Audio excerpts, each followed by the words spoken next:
ဒီ2025မှာ AI ကနေရာတော်တော်များများမှာဝင်လာပြီ AI ကိုယ်တိုင်ကကျွန်တော်တို့ဂျားထဲမှာတော်တော်လေး popular ဖြစ်တယ်လို့ကျွန်တော်တို့ကိုယ်တိုင်ကလည်း AI ကိုတော်တော်စိတ်ဝင်စားကြတဲ့အထင်မှာပါတယ်2025က AI ခေတ်လို့တောင်ပြောလို့ရမယ်ကျွန်တော်တို့ရှေ့ဆက်ပြီးတော့လည်းဒီ AI ကဆက်ပြီးတော့တိုးတက်လာဖို့တော့ရှိတယ်အဲ့တော့အလုပ်နေရာတော်တော်များများမှာ AI ကအစားထိုးရမယ်လို့တောင်ပြောနေကြတယ်အဲ့တော့ဒါပေမဲ့လောလောဆယ်ဖြစ်နိုင်တာကတော့ AI ကကျွန်တော်တို့လူသားတွေကို100ရာခိုင်နှုန်းအစားထိုးမှထက် AI နဲ့ကျွန်တော်တို့ကတွဲပြီးတော့အလုပ်လုပ်ရင်းနဲ့ကျွမ်းကျင်လာတဲ့ခါကျရင် AI ကိုလုံးဝမတုံးတဲ့ဒူထက်ပို့ပြီးတော့ကျွန်တော်တို့ကနေရာရလာမယ်လို့ကျွန်တော်ကတော့မြင်တယ်အဲ့တော့ကျွန်တော်ဒီဗီဒီယိုမှာကျွန်တော်ရဲ့ဒီ2025ခုနှစ်အတွင်းမှာကျွန်တော်လေ့လာတွေ့ရှိခဲ့တဲ့ကျွန်တော်ရဲ့ AI skill 5ခုကိုကျွန်တော်ပြပြပေးပါမယ်အဲ့တော့ဒီဗီဒီယိုကြည့်နေတဲ့သူတွေကကျွန်တော်ထပ်ပို့ကျွမ်းတဲ့သူလည်းဖြစ်နိုင်တယ်ဒါမှမဟုတ်ဒီကျွန်တော်ပြတဲ့ skill တွေကိုအကုန်လုံးမသိသေးတဲ့သူတွေလည်းဖြစ်နိုင်တယ်ဘာပဲဖြစ်ဖြစ်ကျွန်တော်တီးတမျှကိုကျွန်တော်ဝင်မျှပေးတဲ့အတွက်ကြောင့်မလို့ဗီဒီယိုကိုအဆုံးထိကြည့်မယ်ဆိုရင်တော့မိတ်ဆွေအတွက်အကျိုးတစုံတရာတော့ရမယ်လို့ကျွန်တော်ယူဆပါတယ်အဲ့တော့ကျွန်တော်ဆက်ပြီးတော့အသေးစိတ်တွားပြပေးမယ်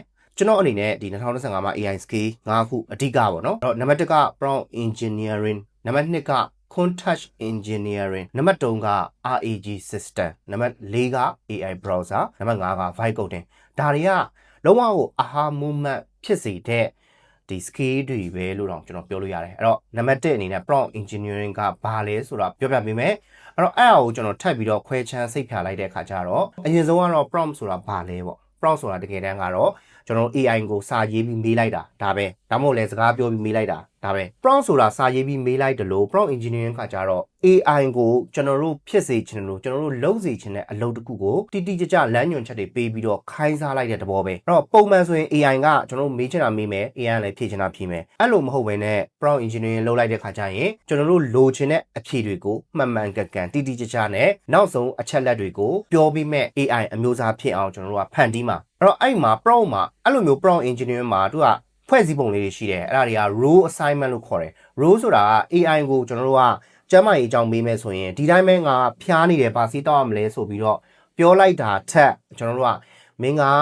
နှစ်20လောက်အတွေ့အကြုံရှိတဲ့ဒီအထူးကုတမားတော်တယောက်ငါကမင်းကိုမေးချင်တာကဆိုပြီးတော့ကျွန်တော် AI ကိုဒါသူ့ရဲ့ role ကိုသူ့ရဲ့ skill person တယောက်အနေနဲ့ကျွန်တော်ကတတ်မှတ်လိုက်တယ်နောက်တစ်ခုက context setting ဆိုတာခါကျတော့ငါဖျားနေတယ်ဘာစီတောက်ရမလဲဆိုတာလို့ပြောမဲ့အစားငါဖျားနေတာ9ရက်ရှိပြီချောင်းလည်းမဆိုးဘူးဒါပေမဲ့ရင်တော့နေကြက်တယ်နှာစီးနေတယ်အရင်တော့ကတော့ငါတွေးတိုးယောဂဖြစ်ဖူးတယ်ဒီလိုမျိုးကိုစီမှာရှိတဲ့အချက်လက်လေးတွေကိုလည်း AI ကိုပေးတိလိုက်တာဒါမျိုး context setting လို့ခေါ်တယ်အဲ့တော့အဲ့ဒီအချက်လေးတွေပါမယ် AI ကို role တက်မှတ်ပေးမယ်ပြီး AI လောက်ရမယ့်အလုပ်ပေါ့နော် task definition ဆိုတာ AI ကိုလောက်ရမယ့်အလုပ်ကိုတိတိကျကျလေးပြောလိုက်တယ်မင်းကတော့ငါ့ကိ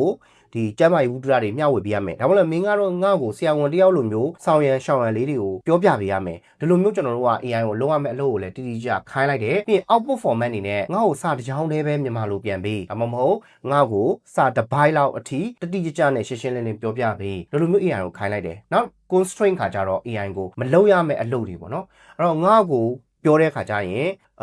စေးနာမည်ကိုကုမ္ပဏီနာမည်တွေမပေးနဲ့ငါ့ကိုစေးနာမည်အပြင်မှာတကယ်ဝယ်လို့ရတဲ့စေးနာမည်နဲ့ပဲပြောပြီးဆိုပြီးတော့သူတို့ AI ကိုတတ်မှတ်ပေးလိုက်တာပေါ့နော်အဲ့တော့ဒါက prompt engineering လို့ခေါ်တယ် prompt structure ပေါ့နော်သူ့ထဲမှာပါမယ်အချက်လက်တွေကိုကျွန်တော်ပြပြထားတာဒါကဒီ2025မှာမဖြစ်မနေတည်ရမယ့် scale လို့တောင်ပြောလို့ရတယ်အဲ့တော့အဲ့ဒီကျွန်တော်ပြောခဲ့တဲ့အချက်လက်တွေကို AI ကိုမေးလိုက်ပြီဆိုပါစို့ AI ရဲ့ပထမဆုံးဖြေလာတဲ့အဖြေကအမြဲတမ်းတော့စိတ်တိုင်းကြားချင်မှကြားမယ်ကျွန်တော်ကအဲ့ဒါကို iterated လုပ်ရမယ် iterated ဆိုတာကကျွန်တော်တို့ဖြေကိုကျွန်တော်တို့ AI ပေးလာတဲ့အဖြေကိုစိတ်တိုင်းကြားတဲ့အထိပြန်ပြီးတော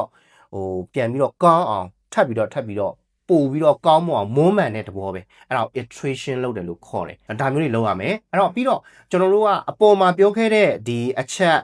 က်တွေအပြင်ကျွန်တော်တို့က AI ကိုနမူနာလေးတွေပြီးရင်ပိုကောင်းတယ်အဲ့ဒီနမူနာတွေက zero shot protein ဆိုရင်တော့လုံးဝမပေးတာပေါ့နော်ကျွန်တော်အနေနဲ့ recommend လုပ်တာ few shot protein လို့ခေါ်တယ်အဲ့ကောင်ခါကျတော့ကျွန်တော်ကနမူနာ3ခုလောက်ပေးတာမျိုး2ခု3ခုလောက်ပေးတယ်ကျွန်တော်တို့ကခုနကတော့ကျွန်တော်ပြောခဲ့လို့ပဲဆရာဝန်တယောက်အနေနဲ့ role တက်မှတ်ထားတဲ့အသက်အနှစ်20အတွေ့အကြုံရှိတဲ့ဆရာဝန်တယောက်အနေနဲ့တက်မှတ်ထားတယ်သူကကျွန်တော်တို့ကိုကျမ်းမာရေးအကြောင်းရှင်းပြရမယ်လို့ပြောထားတယ်အဲ့ဒီမှာနမူနာအနေနဲ့ဒါလူနာနဲ့ဆရာဝန်တယောက်ရဲ့ဆွေးနွေးနေတဲ့စကားပုံစံမျိုးကိုကျွန်တော်ကထည့်ရေးပေးလိုက်တယ်အဲ့ဒါကိုဥပမာ3ခုလောက်ရေးပေးလိုက်တယ်ဆိုရင် AI ကနောက်ပိုင်းဖြည့်တဲ့အဖြေတွေကကျွန်တော်တို့ပြောထားတဲ့ဥပမာအတိုင်းပဲစင်တူရိုးမားပေါ့နော်အဖြေတွေကိုအတိအကျလေးနဲ့ကျွန်တော်တို့ဖြည့်ပေးမယ်ပြီးတော့နောက်တစ်ခုက chain of thought ဆိုတာခါကျတော့ AI ကို ပြဿနာတစ်ခုကြီးကြီးမားမားပေးပြီးတော့တစ်ဆင့်ပြီးတစ်ဆင့်အဖြေရှာခိုင်းတာအဖြေထုတ်ခိုင်းတာဒါကို chain of thought လို့ခေါ်တယ်အခုနောက်ပိုင်းကျွန်တော်တို့ thinking model တွေပေါ်လာတဲ့အခါကျရင် chain of thought ကမလိုတော့ဘူးလို့တချို့ကပြောကြတယ်ဒါပေမဲ့ဒါကိုတုံးကြည့်လိုက်တာကကျွန်တော်တို့ကပို့ပြီးတော့တိကျတဲ့အဖြေကိုရနိုင်တယ်နောက်တစ်ခုက tree of thought TOT ပေါ့နော်အဲ့ဒါခါကျတော့ဒီ prompt engineering မှာဒီ AI ကိုပြဿနာတစ်ခုကိုပေးလိုက်ပြီးတော့ဖြေရှင်းနိုင်တဲ့နည်းလမ်း3ခု4ခုလောက်ကိုတိကျစဉ်းစားခိုင်းလိုက်တယ်အဲ့ဒီအဖြေ3ခု4ခုထဲမှာအကောင်းဆုံးအဖြေကိုပြန်ရွေးခိုင်းတာမျိုးအဲ့ဒါကို tree of thought prompting လို့ခေါ်တယ်အဲ့တော့ဒါက prompt engineering နဲ့ပတ်သက်ပြီးတော့ကျွန်တော်တည်ထားတဲ့ scale လေးတွေပေါ့နော်ပြီးတော့နောက်တစ်ခုက advanced technique တွေပါလာတယ်အဲ့ဒါတွေက system prompt ကျွန်တော်တို့ ChatGPT တုံးလိုက်တယ် Gemini တုံးလိုက်တယ် cloud တုံးတယ် publicity တုံးတယ်ဒီကောင်တွေရဲ့ setting ထဲမှာ main setting ထဲမှာကျွန်တော်တို့ system prompt ပေါ့နော်ဒီ system တစ်ခုလုံးကိုထိန်းချုပ်ထားတဲ့ instruction prompt ဆိုပြီးတော့ရေးလို့ရတဲ့နေရာရှိတယ်အဲ့ဒါကျွန်တော်တခြား video တွေမှာလည်းကျွန်တော်တင်ခဲ့ပူးတယ်အဲ့တော့အဲ့ဒီ system prompt ကိုကျွန်တော်တို့ကငကိုယ်တည်းကတက်မှတ်ထားလိုက်တယ်ဆိုရင် AI တုံးရတာပို့ပြီးတော့ကောင်းတယ်ပြီးတော့ meta prompting အဲ့ဒါခါကျတော့ကျွန်တော် AI ကိုပဲ prompt တွေရေးခိုင်းတာဆိုလိုတာကကျွန်တော်တို့တုံးနေတဲ့ AI ကကျွန်တော်အကြောင်းကိုကောင်းသိလာတဲ့အခါကျရင်ကျွန်တော်တို့ကငါရဲ့စီးပွားရေးနဲ့ပတ်သက်ပြီးတော့ဗီဒီယိုတွေထုတ်ချင်တယ်ပုံရိပ်တွေထုတ်ချင်တယ်ငါရဲ့ပညာရေးနဲ့ပတ်သက်ပြီးတော့ဒီဓာတ်ပုံတွေထုတ်ချင်တယ်အဲ့ဒါခါကျရင် AI ကိုအဲ့လိုမျိုးပြောလိုက်တဲ့ခါကျရင် prompt လေးတွေရေးပြီးခိုင်းတာမျိုးအဲ့ဒါကိုကျွန်တော်က meta prompting အဲ့တော့ AI ကိုခိုင်းစားမဲ့ prompt တွေကို AI ကိုပဲအစင်းမြင့်လာတဲ့ခါကျရင်ပြန်ရေးခိုင်းတာအဲ့ဒါကို meta prompting လို့ခေါ်တယ်နောက်တစ်ခုက prompt chaining ဆိုတာကကျွန်တော်တို့ကြုံမှုကြမှာပေါ့ ChatGPT မှာစကားပြောနေရင်းနဲ့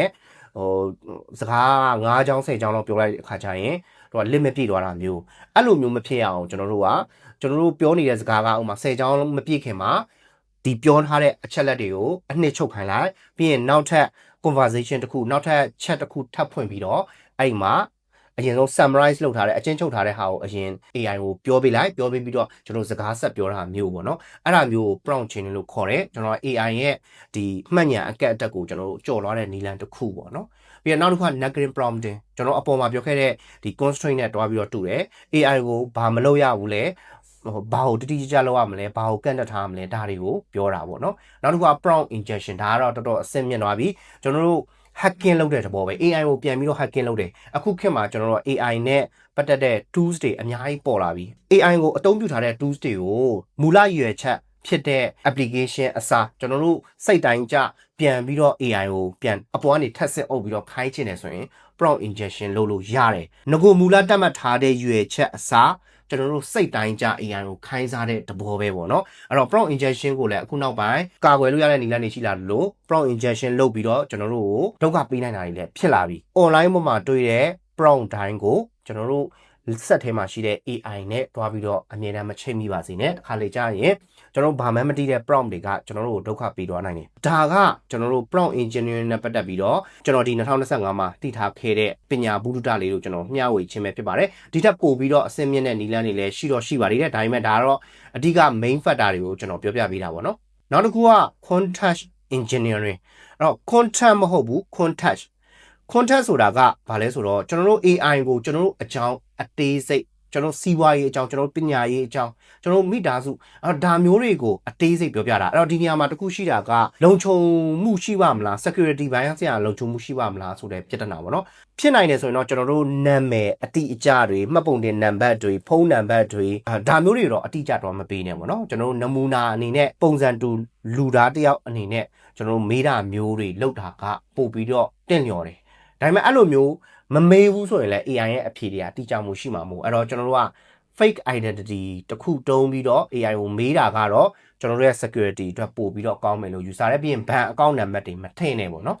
ဒါက AI security နဲ့ပတ်သက်ပြီးတော့ကျွန်တော်တည်ထားတယ်လို့ပြောပြတာပေါ့နော်အဲ့တော့ပြီးတော့ AI တွေရဲ့ဒီ ChatGPT တို့ Gemini တို့ရဲ့ setting ထဲမှာလည်း security နဲ့ပတ်သက်ပြီးတော့တွားပြီးတော့ပိတ်လို့ရတဲ့နေရာလေးတွေရှိတယ် tutorial video တွေထဲမှာလည်းပြောထားတာရှိတယ်အဲ့တော့ဒီ context engineering ဆိုတာကကျတော့အပေါ်က prompt engineering ကိုမှထပ်ပြီးတော့ပိုကောင်းအောင်မွမ်းမံလိုက်တဲ့သဘောပဲကျွန်တော် multi model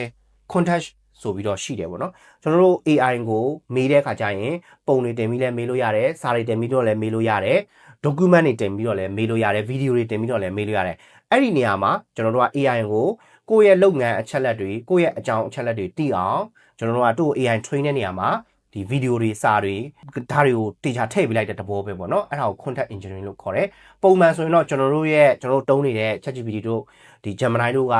limit လေးတွေရှိတယ်ကျွန်တော်ခုနကတော့ပြောခဲ့လို့ပဲ ဒါ10ခါ15ခါလောက်မေခွန်းလေးတွေမေးပြီးပြန်ဖြေလာတာတွေများလာပြီဆိုရင် AI ကဆက်ပြီးတော့မဖြေတော့တဲ့ပြဿနာတွေရှိတယ်အဲ့ဒါတွေကိုကျွန်တော်တို့ကဘယ်လို management လုပ်မလဲဆိုတာကိုစဉ်းစားထားဖို့လိုတယ်ပေါ့နော်အဲ့တော့ဒီ limit လေးကိုတည်ထားတယ်ဆိုရင်ကျွန်တော်တို့အတွက် AI တော့ရတာပို့ပြီးတော့ထိရောက်မှုရှိလိမ့်မယ်ပေါ့နော် GPT-5 ဆိုရင်တော့ကျွန်တော်တို့ 128K လောက်ရှိတယ်အဲ့တော့စာမျက်နှာအနေနဲ့ပြောရမယ်ဆိုရင်တော့စာမျက်နှာ200လောက်ရှိတယ် cloud ဆိုရင်တော့ကျွန်တော်တို့ 200K ပေါ့နော်စာမျက်နှာ300လောက် Gemini ဆိုရင်တော့1 million စာမျက်နှာ1500လောက်ရှိတယ်အဲ့တော့ဒါကသူတို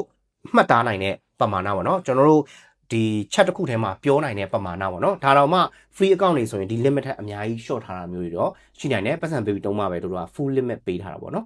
အဲ့တော့ဒါကိုကျွန်တော်တို့က context window လို့ပြောလို့ရတယ်အရေးမကြီးတဲ့ data တွေဆိုရင်ကျွန်တော်တို့ကအဲ့ဒီ data တွေဒီ context ထဲမှာမထည့်နဲ့ပေါ့နော်အဲ့တော့ context ကတော့အမျိုးအစားတွေအမျိုးမျိုးရှိနိုင်တယ် system context ရှိမယ် user context ရှိမယ် conversation context ရှိမယ် document ဒါတွေကမသိလဲရတော့ရတယ်ဒါပေမဲ့သိထားတယ်ဆိုရင်တော့ပိုကောင်းတယ်နောက်တစ်ခုကသိထားမှာက RAG system RAG system ကကျွန်တော်အသေးစိတ်ထပ်ပြောမယ်ဒါ scale တစ်ခုအနေနဲ့ကျွန်တော်ထပ်ပြီးတော့ထုတ်ထားတယ်ဘာဖြစ်လို့လဲဆိုတော့ RAG system ကိုကောင်းလေးနားလေတဘောပေါက်သွားပြီဆိုရင်အဆင့်မြင့်တဲ့ထဲလဲရောက်လာပြီပြီးရင်ကိုတုံးနေတဲ့ AI product တွေ AI tools တွေဒီ AI application တွေမှာ RAG system နဲ့ချိတ်ဆက်နိုင်သွားပြီဆိုရင်ကျွန်တော်တို့လုံနိုင်စွမ်းတွေကတော်တော်လေးကိုဘောင်ကျယ်သွားပြီပုံမှန်လက်ရှိကျွန်တော်တို့ ChatGPT ကပေးထားတဲ့အတိုင်းပဲ Gemini ကပေးထားတဲ့အတိုင်းပဲတုံးနေတာထက်ဆရင် RAG system နဲ့ချိတ်ဆက်ပြီးတော့တုံးနိုင်တဲ့သူကကျွန်တော်တို့နှာတပြားတာတယ်လို့တော့ပြောလို့ရမယ်အဲ့တော့ RAG system ဆိုတာဘာလဲပြောရမယ်ဆိုရင် RAG system ဆိုတာကဒီအရာကိုတော်တော်များများတိတက်နေပြီးသား AI ကိုမှသူ့ကိုစာကြည့်တိုက်တစ်ခုပေးလိုက်တဲ့သဘောပဲအဲ့ဒါတချို့တွေကဆောင်းမွဲ AI ကိုယ်တိုင်ကတော်နေပြီးသားဆောင်းမွဲဖြည့်တယ်အဲ့ဒါအပြင်ကျွန်တော်တို့ကဆောင်းမွဲမှာမေးမဲ့မေးခွန်းတွေကိုပါအဖြေတွေပါတဲ့စာအုပ်တွေကိုပါ AI ကိုတခါတည်းပဲပေးလိုက်တဲ့သဘောတရားပေါ့နော်ကျွန်တော်တို့လက်ရှိသုံးနေတဲ့ AI တွေကဒါလွန်ခဲ့တဲ့6လတစ်နှစ်တုန်းကရှိခဲ့တဲ့ data တွေနဲ့ train ထားတာနောက်ဆုံးပေါ်အချက်လက်တွေကို AI ကအမြဲတမ်းသိချင်မှသိမယ်အခုမှမြန်မာနိုင်ငံဆိုရင်မြန်မာနိုင်ငံမှာဖြစ်နေတဲ့ကျန်းမာရေးပြဿနာဆိုတော့ AI ကအမြဲတမ်းသိနိုင်မှာမဟုတ်ဘူးဘာဖြစ်လို့လဲဆိုတော့သူတို့ USA မှာဖြစ်တဲ့နိုင်ငံသားတွေရဲ့ကျန်းမာရေးကိုပဲအဓိကအချက်လက်တွေယူပြီးတော့ train ထားတာများတယ်မြန်မာနိုင်ငံသားတွေရဲ့လက်ရှိဖြစ်နေတဲ့အဖြစ်အပျက်တွေကို तू ကမသိနိုင်ဘူးအမြဲတမ်းမသိနိုင်ဘူးအဲ့တော့အဲ့လိုမျိုးကျွန်တော်တို့ကဒီအဖြစ်အပျက်တွေကိုပါသိနိုင်အောင်ကျွန်တော်တို့က RAG system ကိုတုံးမှာပဲ AI ကတဘောပေါက်ပါတနည်းအားဖြင့် RAG system ဆိုတာ local library ပေါ့ AI ကတော်တော်များများ data တွေရှိတယ်ဆိုပေမဲ့ကျွန်တော်တို့ရဲ့အကြောင်းကျွန်တော်တို့ရဲ့ယဉ်ကျေးမှုတွေကို AI ကကောင်းနားမလည်ဘူးအဲ့ဒါတွေကိုပို့ပြီးတော့နားလည်အောင် RAG system နဲ့ချိတ်ဆက်လိုက်တာဒါမျိုးကိုပြောတာပေါ့နော်ပြီးတော့ AI တွေမှာလား limit ရှိတယ် limit တွေရှိတဲ့အတွက်ကြောင့်မလို့ကျွန်တော်တို့က AI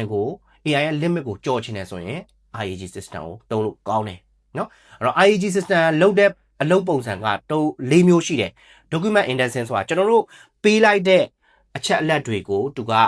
level လေးတက်လိုက်တာဥမာစာကြည့်တိုက်သွားရင်ဗျာစာကြည့်တိုက်သွားရင်စာအုပ်အုပ်ရောက်လာပြီဆိုရင်ဒီစာအုပ်ကကျမ်းမာရေးနဲ့ဆိုင်တဲ့စာအုပ်လားပညာရေးနဲ့ဆိုင်တဲ့စာအုပ်လားဒါမှမဟုတ်လဲကြီးပွားရေးနဲ့ဆိုင်တဲ့စာအုပ်လားစီးပွားရေးနဲ့ဆိုင်တဲ့စာအုပ်လားသူ့ရဲ့ခေါင်းစဉ်တွေခွဲလိုက်တယ်ပြီးရင်ဒီစာအုပ်ရဲ့နံပါတ်ကဘယ်ဗီဒီယိုထဲမှာဘယ်လောက်ရှိတာလဲဆိုတာကို level လေးတက်လိုက်တယ်အဲ့ဒါကိုကျွန်တော်က document indexing လို့ခေါ်တယ် RAG system မှာလည်းကျွန်တော်တို့ပေးလိုက်တဲ့အချက်လက်တွေကို AI ကနေပြီးတော့ဒါ document အနေနဲ့ indexing ပြန်လုပ်လိုက်တယ်ပြီးရင် vector embedding လုပ်တယ် vector embedding ဆိုတာကျွန်တော်လက်ရှိ AI တွေပို့ပြီးတော့နားလည်နိုင်တဲ့ကဏ္ဍတင်ချာပုံစံအနေနဲ့ကျွန်တော်ပေးလိုက်တဲ့အချက်လက်တွေကိုသူကပြောင်းပေးလိုက်တယ်ကျွန်တော်တို့ဖက်ကနေပြီးတော့ဒီ AI မှာရှိတဲ့ဘူဒူတာတွေကိုကျွန်တော်ရဲ့လုပ်ငန်းနဲ့ဆိုင်တဲ့ဘူဒူတာတွေကိုကျွန်တော်တို့က user တယောက်ကမေးလိုက်တဲ့ခါကျရင်သူက semantic search ဆိုတာက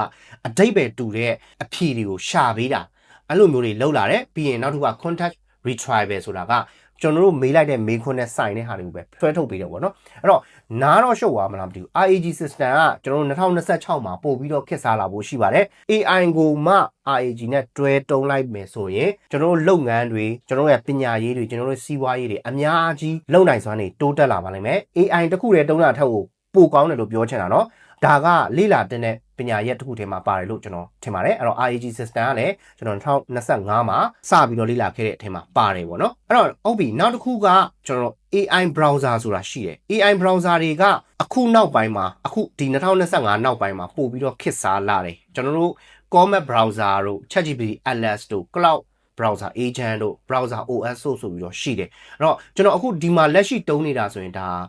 ါဆိုရင်ကျွန်တော်တို့ Comet browser ကကျွန်တော် publicity ဆိုတဲ့ company ကနေပြီးတော့ဖန်တီးထားတာအဲ့တော့ဒီကောင်တွေကဘာများ အလုပ်လုပ်လို့လဲဘာများထူးခြားလို့လဲဆိုတော့ဥမာနမူနာပြောရမယ်ဆိုရင်ကျွန်တော်ဒီနေ့ကျွန်တော်ရဲ့လုပ်ငန်းနဲ့ပတ်သက်တဲ့အချက်လက်တွေကိုကျွန်တော်က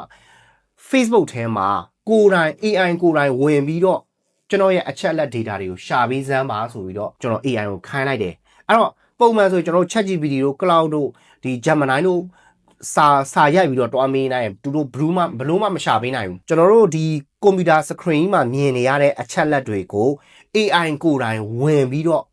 ့ဟိုခလုတ်လေးနှိမ့်လိုက်ဒီခလုတ်လေးနှိမ့်လိုက်လုပ်တယ်ဥမာကျွန်တော်နမူနာပြမယ်ဆိုရင်ကျွန်တော်ရဲ့ account တစ်ခုမှာကျွန်တော်ကနေပြီးတော့ဒီ AI ကိုเนาะဒီ browser ကိုထိန်းချုပ်ထားတဲ့ AI ကိုပဲကျွန်တော်က hello I am AI ဆိုပြီးတော့ post တင်မယ်အောက်မှာလဲ comment မှတ်ပေးပါဆိုပြီးတော့ကျွန်တော်ကပြောလိုက်တဲ့အချိန်မှာ AI ကိုယ်တိုင်ကျွန်တော် account ထဲကိုဝင်ပြီးတော့ post တင်တဲ့ comment မှတ်ပါပေးတယ်အဲ့တော့ဒီနေရာမှာစိုးရိမ်စရာရှိတာတခုက AI ကကျွန်တော်တို့ရဲ့ account တွေကို hack လုပ်ရမယ်ကျွန်တော်ရဲ့ password တွေတိသွားမယ်ဆိုတော့ဒါက password level ကိုတိပြီးတော့လောက်တာမဟုတ်ဘဲနဲ့ဒီ browser မှာပေါ်နေတဲ့ screen ကို AI က control လုပ်ပေးလိုက်တာထိန်းချုပ်ပေးလိုက်တာအဲ့တော့ကျွန်တော်တို့ကလုပ်ချင်တဲ့အလုပ်တွေကိုဒီ browser OS နဲ့တွားပြီးတော့ထိန်းချုပ်ခိုင်းလို့ရတယ်အဲ့တော့ကောင်းကျိုးဆိုးကျိုးတွေတော့ရှိပါတယ်ဒါကိုလည်းကျွန်တော်နောက်ပိုင်းကျရင်အသေးစိတ်ဗီဒီယိုလေးတင်ပေးဖို့တော့ရှိပါတယ်အဲ့တော့ကျွန်တော် Comet browser တုံးတယ် ChatGPT LS ကိုတော့ကျွန်တော်စမ်းနေတယ် Cloud browser ဆိုတာလည်းရှိနေတယ်ပြီးရင် browser OS ကတော့ free ရတယ်အဲ့တော့ဒီနေရာမှာကျွန်တော်တီးတလောက် free ရတာဒီနှစ်ခုရှိတယ်ဒီအပေါ်နဲ့အောက်ကတော့ free ရတယ် Comet browser နဲ့ဒီ browser OS ဆိုပြီးတော့ရှိတယ် browser OS ဆိုပြီးတော့ရှိတယ်ပေါ့နော်အဲ့တော့ဒါလေးကိုကျွန်တော်တို့ Gemini မှာတွားပြီးတော့တစ်ချက်မေးကြည့်ကျွန်တော် Comet browser လို့ဟို Gemini မှာတွားပြီးတော့ရှာလိုက်တဲ့ခါကျရင်အဲ့မှာ link လေးတွေရလာလိမ့်မယ်အဲ့ဒါကိုအဲ့ဒီကနေစင် register လုပ်ပြီးတော့ကျွန်တော်တို့ကွန်ပျူတာထဲမှာ install လုပ်ထားလို့ရတယ်ကွန်ပျူတာထဲကနေတစ်စင်တုံးလို့ရတယ်တော်တော်ကောင်းတယ်မြန်မာတွေအတုံးများတဲ့ Facebook လိုမျိုးနေရာမှာဆိုရင်အချက်လက်တွေရှာဖို့ဆိုတာကျွန်တော်တို့တစ်ခုချင်းစီ group တွေထဲမှာ page တွေထဲမှာတွားပြီးတော့ရှာဖို့ဆိုတာမလွယ်ဘူး market research လုပ်ဖို့ဆိုရင် browser OS တွေကတော်တော်လေးကိုကောင်းတဲ့အထဲမှာပါတယ်အဲ့တော့ကျွန်တော်ကတော့ခဏတုံးပြတဲ့အထဲမှာကိုပါနေပြီပေါ့နော် browser OS တွေကိုလည်းအဲ့တော့ဒါက AI browser တွေကလည်းခေတ်တစ်ခုဖြစ်လာနေပြီကျွန်တော်တို့2025နှစ်ကုန်ပိုင်းမှာပို့ပြီးတော့ဒါနာမည်ကြီးလာတယ်ပေါ့နော် Okay ဒါကတော့ AI browser ပေါ့နောက်တစ်ခုက AI ကိုမြင်တဲ့ပုံစံတွေကတစ်စစ်ချိုးပြောင်းသွားတဲ့ vibe coding ပေါ့နော် vibe coding ကတကယ်တမ်းဆိုရင်2025မှာပဲဒီအခေါ်ဝေါ်ထွက်လာတာ February လလောက်မှာဒီ AI ပညာရှင်တယောက်ကနေပြီးတော့ vibe coding ဆိုတဲ့အတုံးနှုံးကိုစပြီးတော့အသုံးပြုခဲ့တယ်အဲ့တော့ vibe coding ဆိုတာဘာလဲဆိုတော့ကျွန်တော်တို့တွေက AI ကိုအသုံးပြုပြီးတော့ application တွေ website တွေကိုကိုယ်တိုင်ရေးခိုင်းတာအဲ့တော့အင်္ဂလိပ်လိုရေးခိုင်းလို့ရတယ်မြန်မာလိုရေးခိုင်းလို့ရတယ်ကျွန်တော်ရဲ့အတွေ့အကြုံရဆိုရင်တော့အင်္ဂလိပ်လိုကောင်းပြောပြီးတော့ရေးခိုင်းတာကပို့ပြီးတော့ထိရောက်မှုရှိတယ် application တွေရေးလို့ရတယ် website တွေရေးလို့ရတယ်အဲ့တော့ vibe coding က okay အဲ့ဆိုရင်အဲ့ဒါတွေကဘယ်လိုမျိုးရေးရတာလဲပေါ့နော်ကျွန်တော်တို့ tools တွေကိုတွားပြီးတော့ရေးခိုင်းလို့ရတယ်ကျွန်တော်တို့ Gemini မှာတွားပြီးတော့လုပ်လို့ရတယ် Google AI Studio မှာတွားပြီးတော့ရေးခိုင်းလို့ရတယ်ဒါမှမဟုတ် Casa ဆိုပြီးတော့ရှိတယ် Levelware ဆိုပြီးတော့ရှိတယ် Replit ဆိုပြီးတော့ရှိတယ် Base44 ဆိုပြီးတော့ရှိတယ်ပြီးရင်တခြား Ball.new တို့တခြား coding platform တွေရှိတယ်အဲ့တော့ဒီကောင်တွေအသုံးပြုပြီးတော့ကျွန်တော်တို့က vibe coding လုပ်ပြီးတော့ကျွန်တော် AI tools တွေကိုရေးလို့ရတယ်ဟိုဒီနေရာမှာပြောကြမှာကတချို့လူတွေကဒီကိစ္စကိုမကြိုက်ကြတာတွေလည်းရှိတယ်အဲ့တော့မင်းတို့ကဒီ coding လဲတခုမှနားမလည်ပဲနဲ့ AI ကိုအသုံးပြုပြီးတော့ application တွေရေးခိုင်းမယ်ဆိုရင်တော့ဘယ်လောက်ထိလုံနိုင်မှာမို့လို့လဲဆိုတာတွေလည်းတချို့တွေကရှိတယ်တချို့တွေခါကျတော့အကြံပေးတဲ့ပုံစံပေါ့နော်အဖြစ်ပြောတာချက်အကြံဉာဏ်ပေးတယ်အပြုတ်တဘောဆောင်တဲ့ဝေဖန်မှုတွေပြောတော့ဗောနော်မင်းတို့ကဒီလိုမျိုးအဲ့လိုမျိုးရေးမယ်ဆိုရင်မင်းတို့တတိထားမှာကဒီလုံခြုံရေးအပိုင်းနေနဲ့တတိထားမယ်အပိုင်းတွေရှိတယ်အဲ့ဒါတွေကိုရောမင်းတို့တေချာလေးဂရုစိုက်ပြီးပြီလားဆိုပြီးတော့တချို့တွေကလည်းအပြုတ်တဘောနဲ့ရေးရတယ်ရှိတယ်တချို့တွေခါကျတော့ဒီလိုမျိုး vibe coding လုပ်ပြီးတော့တုံးနေတဲ့ဒုတွေကိုဒါလှောင်ပြောင်ကြတာတွေလည်းရှိတယ်အဲ့တော့အမျိုးမျိုးတော့ဖြစ်နိုင်တယ်ဘာဖြစ်လို့ဆိုတော့ဒီနည်းပညာက2025မှစပေါ်တဲ့နည်းပညာအဲ့တော့ကျွန်တော်ကိုယ်တိုင်ဒီကောင်ကိုအသုံးပြုနေတာအခုဆိုရင်ဒါ4လ5လထဲမှာရှိနေပြီ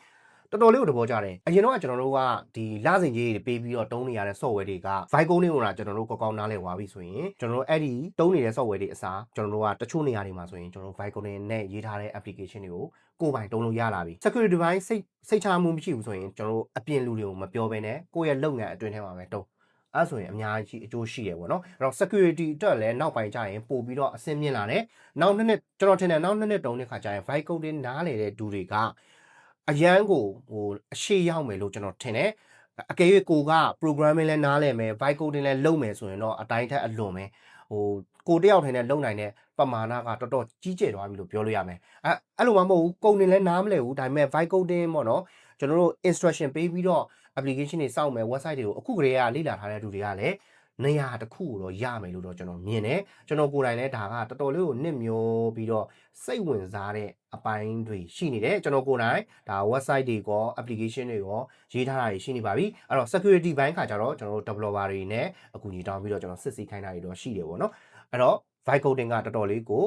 အရေးပါလာမဲ့အခြေအနေမှာရှိတယ်အဲ့တော့ကျွန်တော်ပြောခဲ့တဲ့ skill တွေကကျွန်တော်တို့ prompt engineering ကကျွန်တော်တို့ရဲ့ဒီ2025မှာရခဲ့တဲ့ skill တွေထဲမှာပါတယ်ပို့ပြီးတော့အဆင့်မြင့်လာပြီနောက်တစ်ခုက content engineering ကလည်းကျွန်တော်တို့တည်ထားမယ့်အထက်မှာပါလာပြီနောက်တစ်ခုက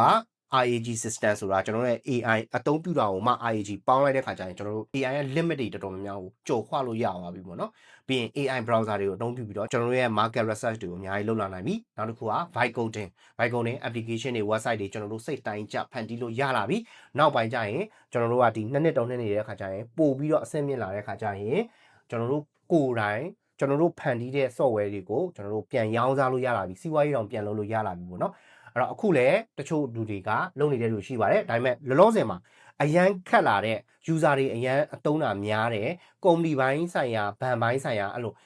လုံခြုံစိတ်ချမှုအရန်လိုတဲ့ဟာတွေဆိုရင်တော့ကျွန်တော် vibe coding နဲ့နမူနာလောက်လေးထုတ်အဲ့ဒါကိုမှလူတွေကြိုက်ကြတယ်ဆိုရင် developer တွေနဲ့ data လေးတည်ဆောက်မှာပဲကျွန်တော်လုံခြုံရေးစိတ်ချရမယ်ပို့ပြီးတော့အလုပ်လုပ်နိုင်မယ်ပေါ့နော်အဲ့တော့အခုကတော့ကျွန်တော်တို့ဒါကို MVP ဆိုတဲ့ဒီ minimal viable product လောက်အဆင့်ထိ AI ကလုပ်ပေးနိုင်တယ်။ကျွန်တော်တို့တော်တော်သဘောကျတဲ့အထက်မှာပါတယ်ပေါ့နော်။အဲ့တော့ဒီ၅ချက်ကကျွန်တော်ရဲ့ဒီ2025မှာကျွန်တော်လေ့လာခဲ့တဲ့ AI skill 5ခုကိုပြောပြတာပါ။အဲ့တော့မိတ်ဆွေအနေနဲ့ကောဒီ2025မှာ AI နဲ့ပတ်သက်ပြီးတော့ဘာတွေလေ့လာခဲ့လဲ။ comment မှာရေးထားခဲ့နိုင်ပါတယ်။အကယ်၍ AI နဲ့ပတ်သက်ပြီးတော့နည်းပညာနဲ့ပတ်သက်ပြီးတော့သိချင်တာတွေရှိတယ်ဆိုရင်လည်း comment မှာမေးထားခဲ့နိုင်ပါတယ်။ကျွန်တော်ဆက်ပြီးတော့လည်းဗီဒီယိုတွေတင်ပေးမှာဖြစ်တဲ့အတွက်ကြောင့်မလို့ကျွန်တော်ရဲ့ channel ကို like subscribe လုပ်ထားပေးပါဗီဒီယိုဒီကြည့်ပေးတဲ့ကြောင့်မလို့ကျေးဇူးတင်ပါတယ်ဆဆရရအဆင်ပြေပြီးကြပါစေမင်္ဂလာရှိတော်နေ့လေးဖြစ်ပါစေ